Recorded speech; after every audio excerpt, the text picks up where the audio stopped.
How to use promo codes on the Adidas website.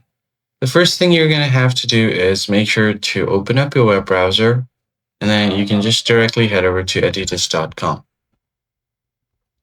Hit enter, and you should land on their homepage.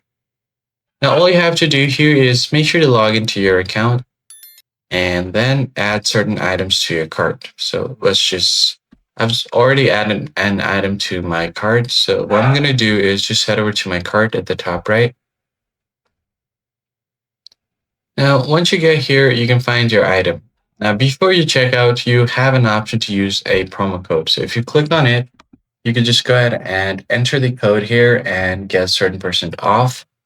You could also apply for 25% off. So if you use code Sunny to save 25% off for a full price and sale item. So you could just go ahead and see the terms and condition. And as you can see, I've already gotten the 25% off saving right here. So that's pretty much it, guys. I hope this tutorial was helpful, and I'll see you guys on the next one.